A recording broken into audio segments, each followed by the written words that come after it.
Hi everyone, welcome back to my channel and Happy New Year to all of you guys. I am wishing you the very best for 2021.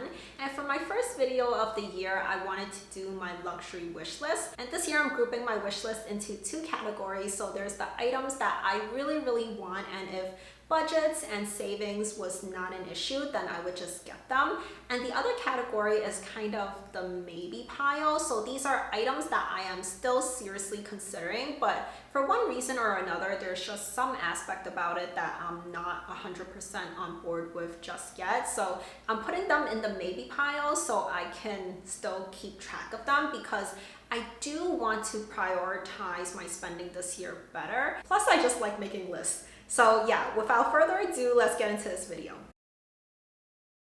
So starting off with how I feel about the items on my wish list from last year, there was a total of 5 items, and of the 5, I only checked off 1 item from that wish list. And it wasn't even like I bought that exact item. So it was the belt bag from Celine that was on my wish list, but I had put the nano size on that wish list. And I think I talk about it a lot on my channel already, but basically Celine released their pico size of the belt bag and I ended up buying that instead. So yes, that's the only bag that I managed to check off of my wish list. And the reason that I want to kind of put things into 2 categories this year is because a lot of the things that were on my wish list last year, I have come to realize that it's only supposed to be in this maybe category. So the Lady Dior in the mini size, the mini Cassandra top handle bag from Saint Laurent, as well as the Manolo Blahnik Maysail pump. Those were all on my wish list last year, and they're all going to be in the maybe section this year. So starting off with the mini Lady Dior, since I made that wish list, I purchased 1 mini Lady Dior and it was so beautiful. Every time I think about it, I still think that it is such an amazing looking bag. But yeah, it just was so full of defects that it didn't make sense for me to keep it just because I really like the design. And prior to making that wishlist video, I also bought a mini Lady Dior that didn't work out for me. So now it's just on my maybe list because I still love the bag, but for one, Dior tends to do their Lady Diors now in like gold hardware. And I have mentioned that I have come to realize that I am not too big of a fan of bags that have a lot of gold hardware on it. So with the mini Lady Dior, you do have that chain strap and just that little bit of leather on the top. So that's one thing that is kind of stopping me from putting it on my really want list.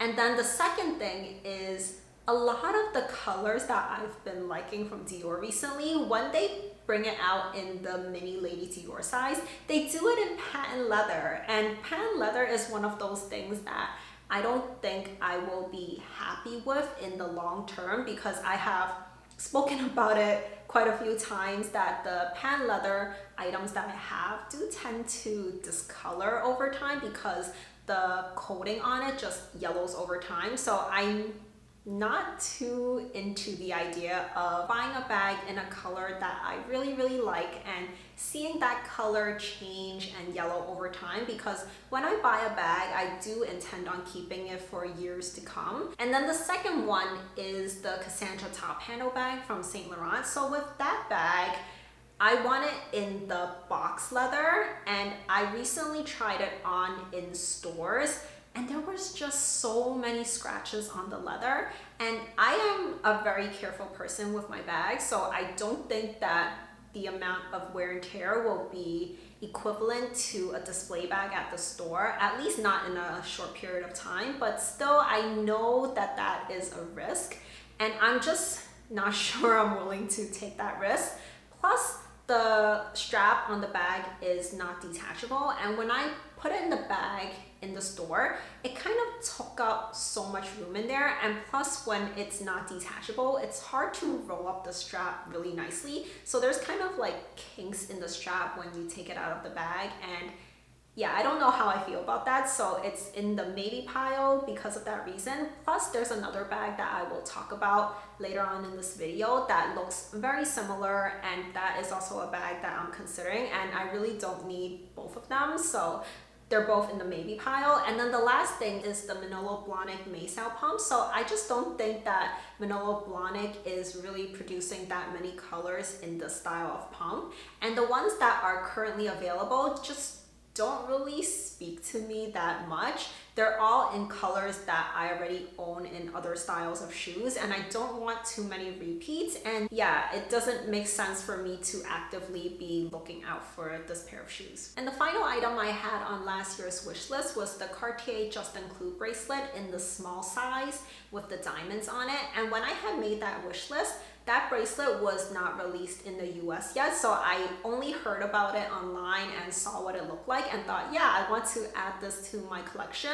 But I already have my Juste Clou bracelet in the small size, in the rose gold, but just without the diamonds. Yes, the one with the diamonds does look really, really pretty, and I still do recommend it if you want the Juste Clou bracelet, but just with like a little bit of sparkle. I really like how the diamonds on the Juste Clou is kind of more concentrated at the top, whereas for the Love bracelet, it's scattered all throughout, so you don't really see it as much. So yeah, I think the bracelet is really pretty, but I just don't think that it's necessary for me to have two of them.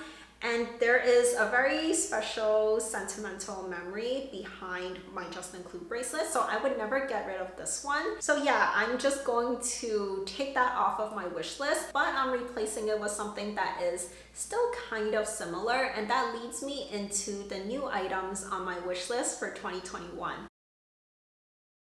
So the first item on my wish list is the Bulgari Serpenti Viper bracelet, and it's the one that has just a few diamonds on the snake's head as well as the end of the tail. I think it's a new release, and I really like how the snake design is just kind of edgy, but it's still very wearable for an everyday piece. I think that having the two, one Juste Clou and one in the Bulgari Serpenti Viper bracelet, is different enough so that it doesn't look too repetitive on my arm. It just makes more sense to get a different bracelet to mix and match rather than having 2 out of 3 bracelets be almost exactly the same. So yeah, I'm replacing the Juste Clou bracelet on my list with the Bulgari one instead. The only thing is that Bulgari bracelet is significantly more expensive than the Juste Clou. I think it's around the price of the larger Juste Clou, but yeah, I think that bracelet is just so pretty. So yeah, I'm kind of diving in deep into the designer fine jewelry world. The next item on this list is yet another piece, and it is the Dior Rose d'Avance necklace in the white gold with the mother of pearl. So if you watched my previous video where I talked about what I got for Christmas, you might know that I was between 2 necklaces from Dior, and the one that I'm wearing right now is the one that I ended up getting. And the reason I ended up getting this first as opposed to the other one is because that specific necklace that I was shown in the mother of pearl just wasn't how I wanted it to be. It was because of the clasp at the back of the necklace.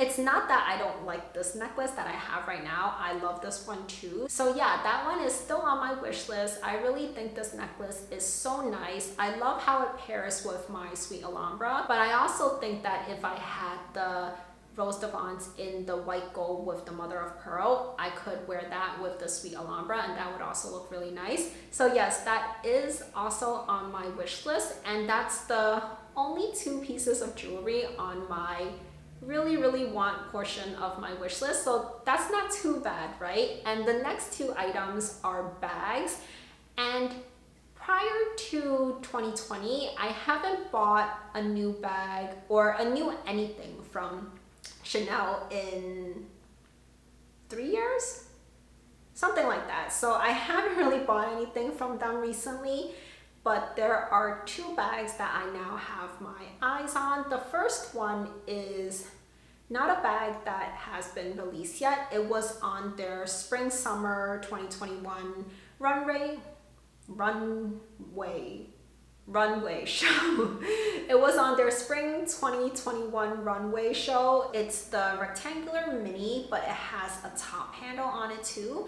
And I have mentioned before on my channel that I never really cared for the rectangular mini because it just didn't really have anything special to it in my point of view, and I didn't like that the crossbody was a little bit limiting. But now with the top handle, you know, I can carry it by the top handle if I wanted to and just tuck the strap inside the bag, and that would be perfectly fine. And the one that I want is the white iridescent lambskin that is supposed to come out in the 21 S collection. I think I put myself on a wait list for that bag, so hopefully I'm able to get it. I do know that a lot of people seem to want that bag. It was one of the popular ones from all of the bags they showed on that runway show. So yeah, hopefully I'm not too far down on the wait list and I actually am able to get it.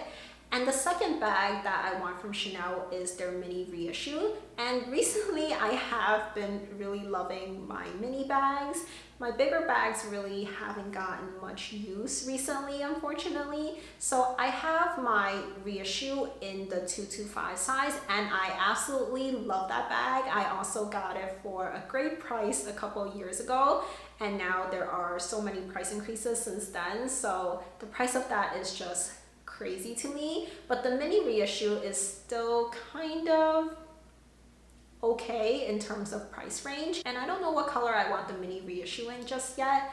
I'll know it when I see it, but I just really like how with the mini reissue you can still double up the straps and wear it higher up on your shoulder. And yeah, I just think the bag is so pretty, and I definitely don't mind having both my bigger reissue as well as the mini one also. So when I was unboxing this sweet Alhambra necklace that I'm wearing right now from Cleef and Arpels, I did mention that there will likely be more pieces from the brand in my future. And right now on my maybe list, there are 2 necklaces from Cleef and Arpels. So when I was at the boutique trying on this necklace as well as a bunch of other ones, there were 2 that really caught my eye.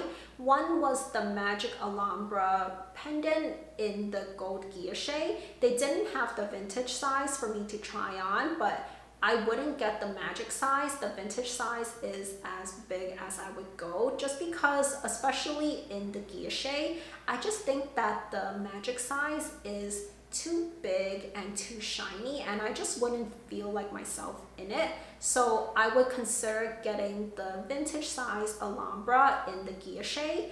Ideally, I would like them to release either the white gold or the rose gold in their guilloche design.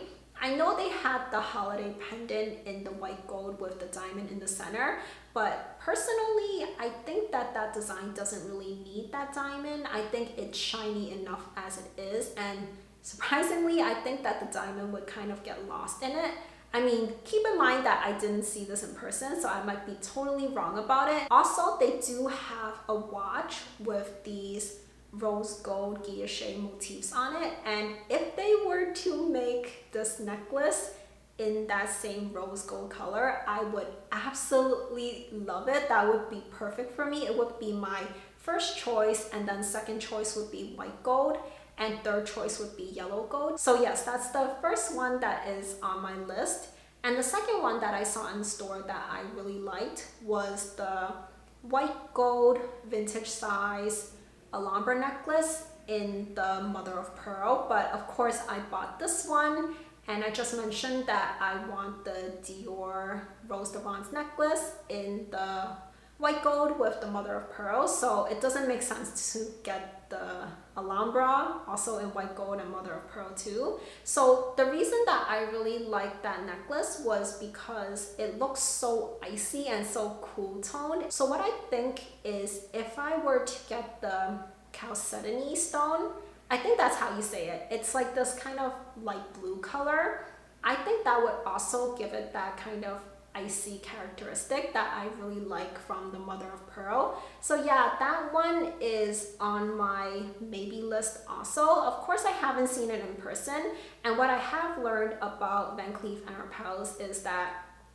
I could see something online and think it looks really nice, but in store it's kind of completely different. I'll feel totally different about it, which was true for the guilloche also. So yeah, this is definitely something that I actually have to see in stores before I can make a decision. But for now, it's just on the back of my mind, and yeah, we'll see what happens. And then the next item I wanted to talk about is the bag that I said was very similar to the YSL Cassandra top handle bag. So the bag I'm talking about is from Moynat, and it is their Gabrielle bag. Specifically, I am kind of considering the mini size of the Gabrielle bag. So yeah, both of these bags just suit me so well. I do love my top handle bags, and both of them are really ladylike looking top handle bags, but because they are so similar, I of course don't need both of them. The thing with YSL is that it is more affordable, and I really like the box leather. The thing with the Moynat one is that a lot of people say that the quality is on par with Hermes. And the other bag that I'm also considering is the Coco handle from Chanel in their newest extra mini size. And this might come as a bit of a shock to you guys if you've watched one of my previous videos where I talked about bags that I love the look of, but they're just not for me. And the reason I said that was because I tried on one of the bigger Coco handles. I honestly can't remember if it was the mini size or the small size, but whichever size it was, that handle was kind of like digging into either my hand or my elbow or my waist, no matter how I was carrying it. But recently when I tried on the extra mini Coco handle, for whatever reason, it didn't do that anymore. Maybe it had to do with the weight of the bag or just the proportions of it. So that seems to have fixed one of the problems that I had with that style of bag. But the second thing that has me a little bit hesitant about the bag is I didn't really like caviar from Chanel for the longest time now. I used to have a caviar bag as well as a caviar SLG, and I sold both of them just because I prefer lambskin. And I think I still do prefer lambskin, but I'm not as, I guess, opposed to caviar as I was. So this kind of changed because recently I did unbox a caviar card holder from Chanel. It's not for me. If you want to find out why it's not for me, I'll leave it linked up here to that video. So I kind of started liking caviar more after unboxing the card holder and seeing that this is actually really nice. So that's why the Coco handle is now back on my radar. I know that it is kind of hard to get right now because it is a new bag and so many people are kind of in love with how cute and mini it looks. So yeah, I don't know if I'll be able to get my hands on it because I haven't put myself on any wait lists or anything. But yeah, it's just one that I'm surprised how much I love it. To finish off this list, I have two items from Dior. The first are the Dior pumps, and I really go back and forth about how I feel about these shoes. For one, Dior doesn't really release the higher heel Dior pumps in a lot of their prettier patterns. And I personally do prefer higher heels rather than the shorter kitten heels because I don't know, I just feel like I stand better with better posture when I'm in higher heels. And yeah, I'm not that tall either, so I do like the height boost. I just wish that Dior would maybe release their Toile de Jouy pattern in the higher heel height of the Dior pumps. And the other item from Dior that I am kind of putting on my maybe list is a bottle of perfume from their Maison Christian Dior line. So the thing is, I have a lot of perfumes that I haven't used up, and what I think is if I can use up just one bottle of perfume this year, I will treat myself to a bottle of the Maison Christian Dior perfumes, kind of like a one in, one out type of thing, but I don't want to just find a reason to get rid of one of my perfumes just to add a new one to my collection. So yeah, maybe by the end of the year, I will have finished one bottle of perfume so I can add a new one to my collection because honestly, it's been a while since I bought a new perfume, but I do want to use them up before buying something new. So that is it for my 2021 luxury wish list. I really hope that you found this video entertaining, and if you liked it, please do give this video a thumbs up, and I would love to know what's on your luxury wish list this year, and if there's any that I have on my wish list that's also on yours. Maybe we could be twinning on some of these pieces. And if you haven't already subscribed to my channel, please do consider subscribing for new videos every single week, and I'll leave 2 videos up on the screen for you to watch next. So I'll see you very soon. Bye for now.